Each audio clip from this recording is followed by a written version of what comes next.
চাঁদ বাবা, বলো। এমন ধারার কতদিন চলবে বাবা? কি মামুনি? এই যে নতুন বউ আমার কাছে রোজ শুতেছে। তোমার নতুন বউয়ের তোমার কাছে শুতে ইচ্ছে করছে তাই বোধহয়।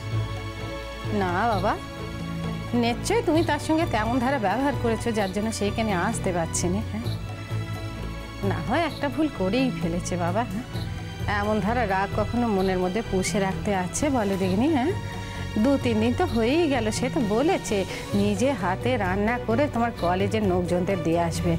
এমন যে একটা ঘটনা ঘটতে ফেলেছে তার জন্য কি মনে মনে সে কম অনুতাপ করছে বলো দেখিনি? একটা দয়া করো, দয়া করে যেন ও আমার কলেজ অবধি না পৌঁছে। ও চাঁদ বাবা, তুমি এমন ধারা রাগ করে কেন কথা বলছো বলো দেখিনি? হ্যাঁ, আমি তো তোমার সঙ্গে ঝগড়া করতে আসিনি কো। তোমাকে আমি কিছু বলিনি, তুমি যার কথা বলছো তাকে বলেছি। তাকে তুমি কি বারণ করতেছো বলো? ও যেন জীবনে কোনোদিন আমার কলেজের কাছে যাওয়ার সাহস না দেখায়, তাহলে সেদিনই কিন্তু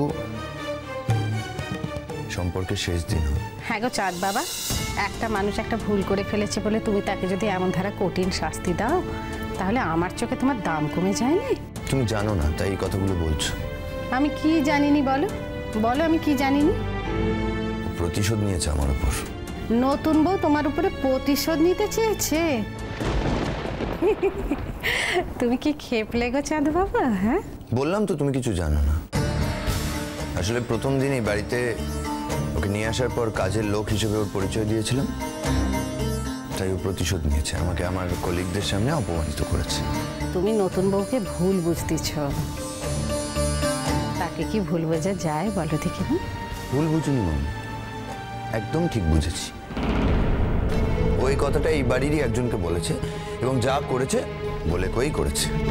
আমি তো আমার ভাইয়ের বাড়ি যাচ্ছি, যতই কুড়িয়ে পাওয়া সম্পর্ক হোক না কেন ভাই বলে তো ডেকেছি বলো। হ্যাঁ, আর বেপদের দিনে তো সেই আশ্রয় দিয়েছিল, নইলে এক্ষুনি নতুন বউকে হেতা ডেকে ভজাভজি করতুম যে সত্যি সে তোমাকে অপমান করতে চেয়েছে কিনা। আমি তো কদিন থাকবো নি, কিন্তু ফিরে এসে আমি সত্যিটা প্রমাণ করেই ছাড়বো। যে বলেছে সে মিথ্যে বলবে না মামা, তার আরও একটা কারণ আছে। আমি যেদিন প্রথম কঙ্কাবতীকে এই বাড়িতে নিয়ে এসেছিলাম, সবার সামনে ওকে কাজের লোকের পরিচয় দিয়েছিলাম, সেটা তার জানার কথা নয়, কিন্তু সে সেটাও জানে। তার মানে এটা ধরে নেওয়া যায় যে বিষয়টা ভুল নয়। তাছাড়া তুমি আমায় একটা কথা বলো না, একজন মানুষ যে রোজ রান্না বান্না করে, কোনোদিন কম বেশি কিছু হয় না, সেদিনই